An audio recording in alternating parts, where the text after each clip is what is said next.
Welcome to Leadership Spotlight Season 2, a podcast that shines the spotlight on L&D and HR leaders across geographies and industries. We dig deep into learning and development practices, followed by leaders to overcome skilling challenges, meet business objectives, and bring change at scale so you can fine-tune your training strategy, hone your skills, and be an impactful L&D leader. So lean in and lead on. For businesses to stay relevant and thrive in today's virtual world of work, engaging employees is critical. The onus is on the HR to drive organization-wide employee engagement. But is the human resources function alone enough to engage the dispersed and diverse workforce? Sudhir Koka, Senior Director Learning and OD at GVK Bio Sciences, uncovers the role of frontline managers in employee engagement.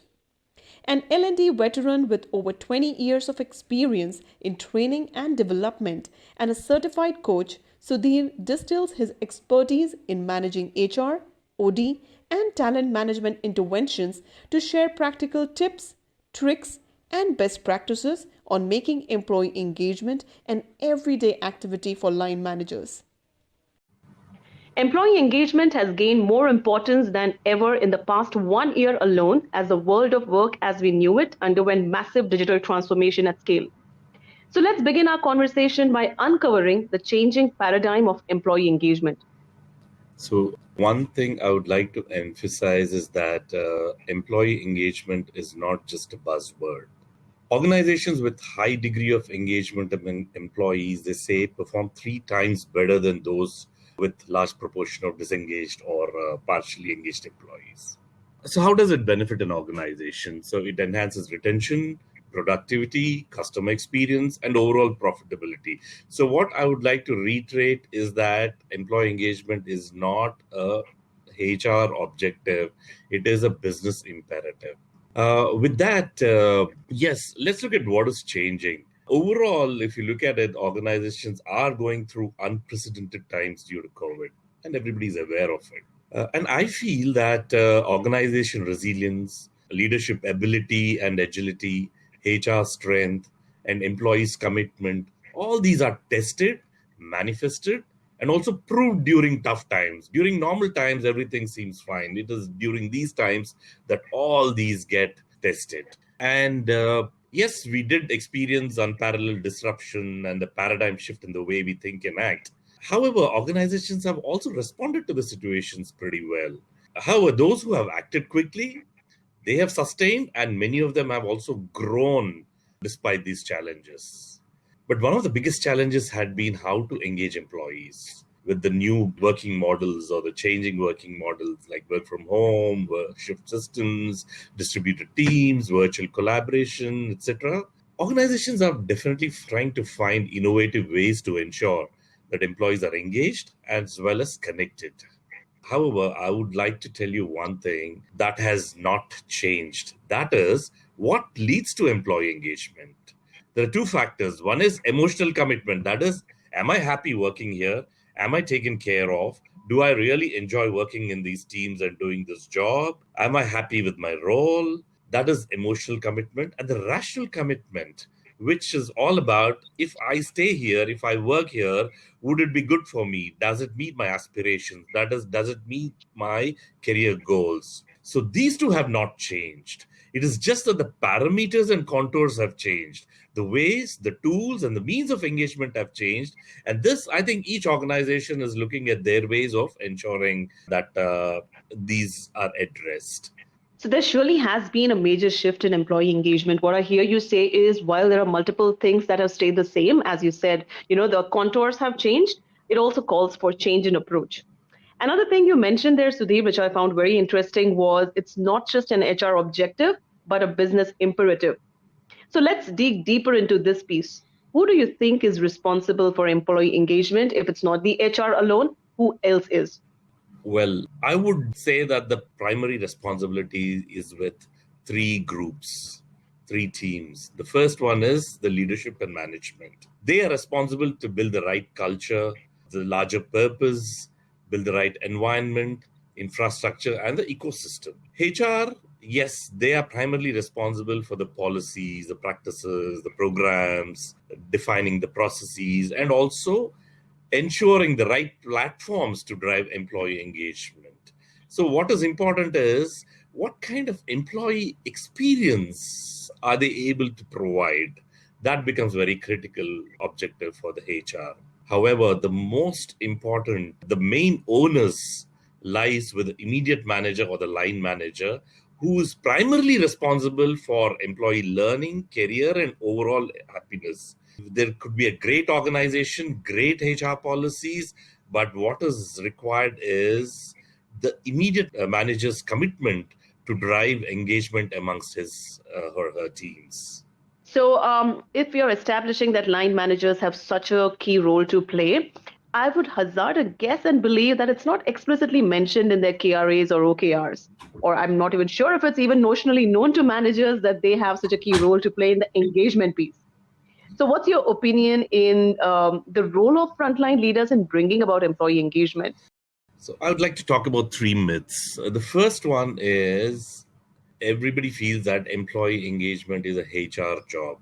While HR is responsible, they enable, they facilitate, they support, they drive employee engagement.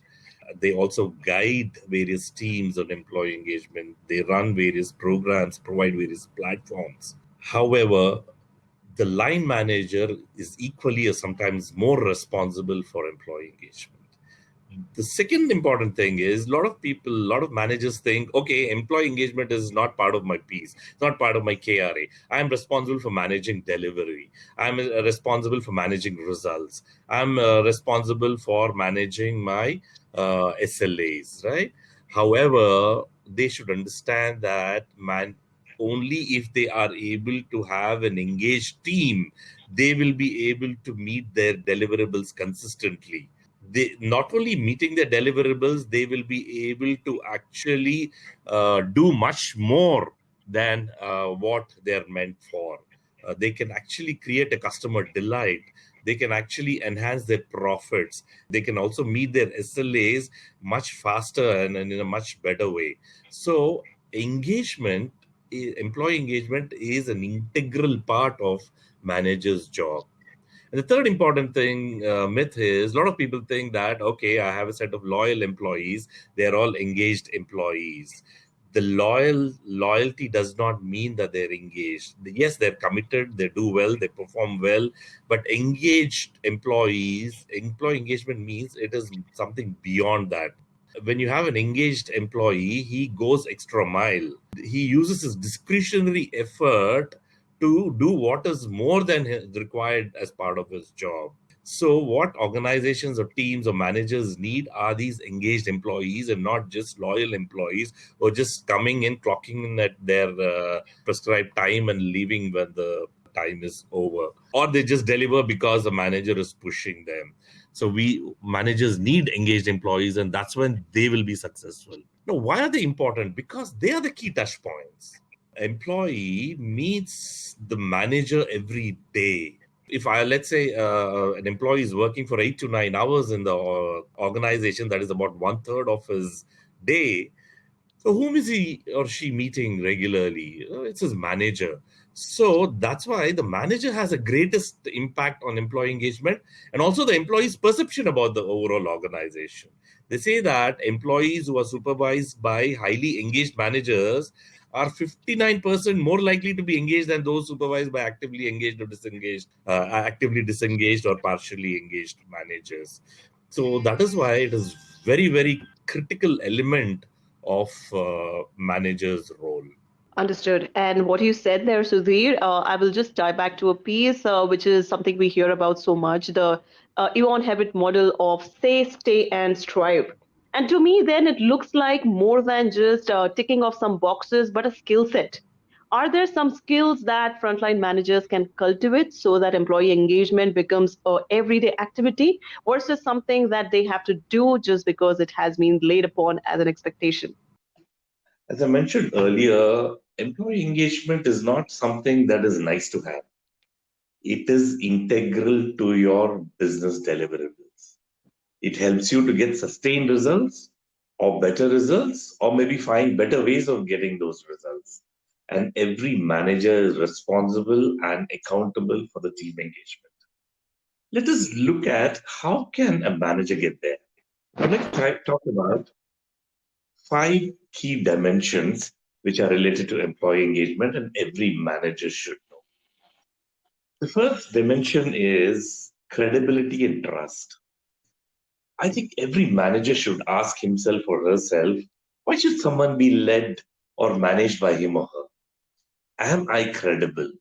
Am I trustworthy? Just think of some managers who have inspired you. I'm sure credibility was a key trait in those leaders because that's the most essential trait for a leader. The truth is, if your team member does not think you're credible or reliable, then whatever you say or do, you will not be able to build trust. When there is no trust, there is no commitment or no engagement, either rational or emotional. Some of the factors that impact credibility are integrity, transparency, consistency, reliability, and of course, meeting your commitments. We come across people who communicate well. When we listen to them, we enjoy them. We really enjoy listening to them. However, we never get inspired by them because we know that deep down they are shallow. Credibility is dependent on one's character and one's level of knowledge. The challenge is managers are always under magnifying glass. Everyone can see them, and also everyone can see through them. Therefore, one should always be walking the talk, demonstrating appropriate behavior, possessing required knowledge, providing solutions, delivering results, and having consistency with respect to one's words and actions. Only then one will be able to build credibility and trust amongst team members. Now, let's look at the second important dimension, that is credit and recognition.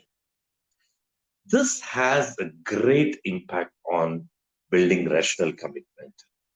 Let me tell you, every employee looks for getting the right credit for whatever he or she has done. It could be in the form of simple appreciation or an applause, or as major as accelerated career progression. If an employee is convinced that, hey, if I perform well, deliver more, go beyond my responsibility or extra mile, be creative or innovative, if I can provide solutions or alternatives, I will be recognized. I will get appreciated. I will get rewarded. I will get more opportunities to learn. I will get career growth. I will get promoted. I will get more assignments. Then I will do that. And I will do that again and again because the recognition works as a positive reinforcement. However, the onus of identifying and providing the credit to the right person at the right time for the right reason in the right manner lies primarily with the manager. The key is that the manager should do this in an unbiased and transparent manner and should be able to justify his action. Remember, as I said earlier, you are under magnifying glass and everyone is watching you. The third dimension is care and connect.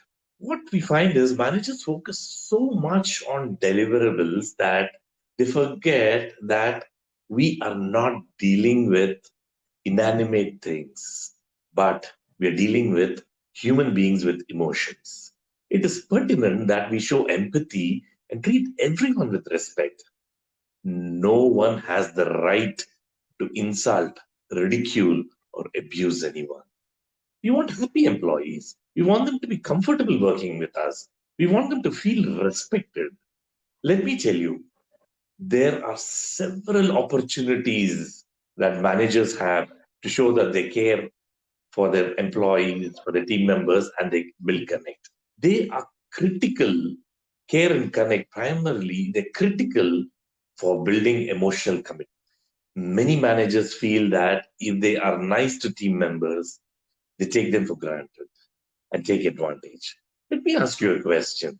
I'm sure you would have had some managers who were very friendly and who cared for you. How many times have you taken advantage? I'm sure the answer would be never. So your team members also will not take advantage of you. Please remove these false notions. Of course, every team, there could be one or two who might take advantage, but then that is where you use your judgment as a manager. As I say, different strokes for different folks. I think you should use your judgment to take the right decisions to ensure there is a perfect balance between performance and engagement. So please ensure that you build the right connect with your employees. Have informal conversations that are beyond work. It could be in corridors, cafeteria, or car park areas, anywhere. When you meet them, have these conversations. We have some platforms like team dinners, outings, celebrations, fun events. They're all there to build connect. It's not just that they're not just some events and everybody's doing, so let's also do them. No, please leverage all these opportunities and platforms to build the right connect. In today's world, of course, with the new working models, with the hybrid models, I think we have to find our own ways to build, connect, and show that we care for our employees. The next important dimension is cooperation and support. Please understand, all your team members are not the same. They come from different backgrounds, different skill sets, different levels of understanding, different levels of IQ. As a manager, it is your responsibility to enable them to succeed. You need to provide requisite support and tools. You have to provide required cooperation so that they learn and deliver. You need to have coaching conversations with them. Please remember, coaching is an integral part of manager's role. When a team member comes to you with a problem, how do you respond? You shout at the person? You criticize him or her? You get irritated? Or you compare the person with others? Or do you give him assurance, give them the right inputs, give constructive feedback, and requisite support to help him or her to perform or to overcome the problem? Employees always look for managers who provide solutions, who help them overcome problems, who cooperate with them to remove bottlenecks, who help them to manage constraints. Many a time, stress is not created by the workload. It is created by the way managers drive and treat their teams and team members. Managers who partner with them in their deliverables and they're in their learning process, they are successful leaders. That's when your team members learn. And this is what leads to emotional commitment and rational commitment. I have confidence that my manager will always support me. So that makes me very, very comfortable. I don't feel threatened or stressed. At the same time, because I can have tremendous amount of learning if I work with this manager, I'm sure it will help me in my. So please remember, you are part of the team and not outside the team, and you are accountable for your team's learning and performance. And the last important thing, and very, very important factor or dimension is communication and messaging. Please introspect. What kind of communication or messaging you are doing with your team members? How often do you communicate? What do you communicate? What channels do you use to communicate? Especially during these times where people are going through lot of apprehensions, lot of constraints, lot of unpredictable situations. It becomes pertinent that as a manager we are communicating with them continuously, and we're also giving them the right message. You may be going through your own challenges. However, when you are talking to them, are you providing the right kind of energy with the right kind of messaging with your team members? And I'm sure most of your organizations are doing wonderful things to overcome this current scenario. However, many of your team members may not even be knowing from an organization perspective. You are responsible to communicate these messages on behalf of your management and organization and your leadership. How often are you doing? How often do you talk values to your organization? How often do you talk about culture to your organization? The challenge is most of the time we talk work, deliverables, timelines, customer complaints, issues, constraints, but we ignore the larger benefits we get with strategic communication, strategic messaging. So please sit down, pause, and create a communication plan, messaging plan for yourself. Because whatever as a leader you talk, your employees, your team members take it very, very seriously. So please remember these 5 dimensions, and under each dimension there are multiple ways you can do, and everything is dynamic. It also changes about with the scenario. It changes with the kind of team member you're dealing with. It also changes with the strategic business objectives. It also changes with the kind of customer deliverables you have on hand. However, what is important is, as a manager, are you able to build the right balance between performance and delivery and engagement and happiness? And it is a challenge which, as a frontline manager, you will continue to face. But it is important that you build the right skills, you equip yourself with the right competencies to ensure that you bring the right balance between task and people. Very, very well said. It's for a reason that it's said that people don't quit companies, but the bosses. And another piece, Sudhir, that comes to my mind as you elaborated the 5 dimensions is there something that frontline managers can do? Any pro tips that they can do, especially in today's virtual world of work? Because let's say trust or credibility, even things like care and connect, they could be easier in a physical world. I'm not sure how it really translates to a virtual or even a hybrid and a digital world. Do you have any tips there? First, an important thing, let me repeat, reiterate, and reinforce that whatever the manager is doing, he has to keep two things in mind. With my action or words or what I'm doing, am I making my employee comfortable and happy? The second important thing is it going to be beneficial to the team member? That means, am I meeting the objectives of emotional commitment and rational commitment? These are two things I have to, as a manager, I should be continuously thinking anything I do, anything I say. Am I meeting these two objectives? With that, having said that, with that as a foundation, there are multiple channels that are opening up to drive employee engagement.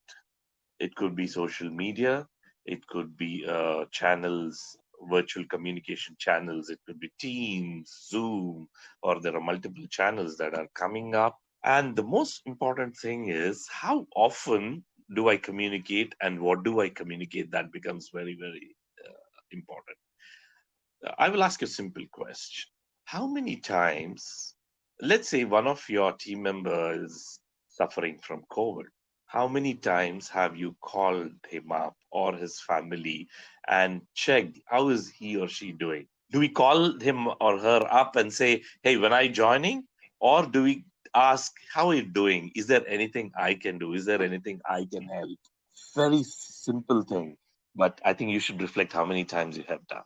How many times have you walked up to your team member and wished him on his birthday or anniversary or work anniversary? Or do you just wait to sort of bump into him, maybe in a corridor or a cafeteria, and just wish him? Or do you go up to him, take that effort and time to go up to him or and wish the team member?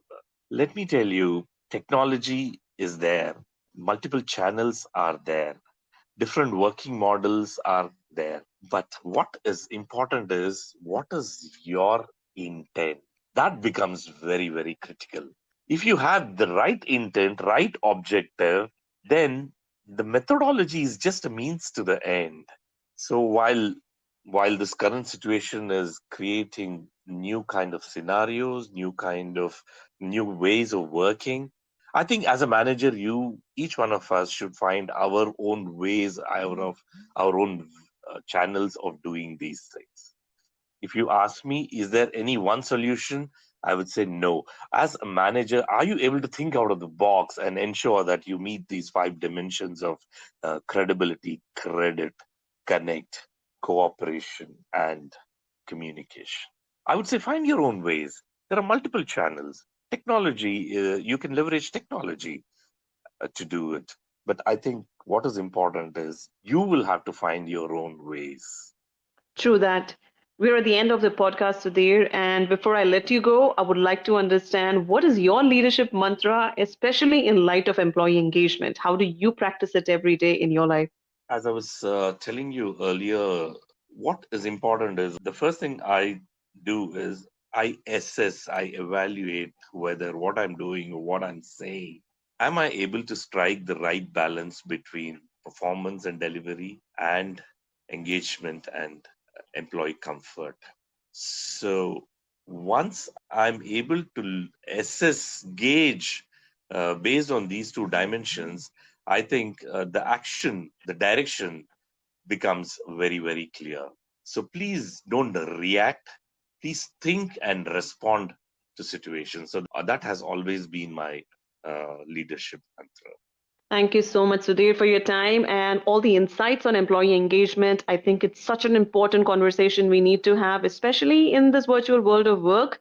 And I'm sure the audience will have benefited a lot with your experience and everything you've shared. So thank you so much. Thank you very much, Pranjali, for this opportunity.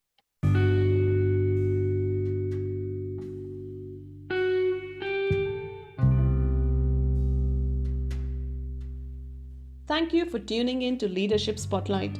To learn how you can go from learning to leading, visit www.plethoralearning.com. See you next time.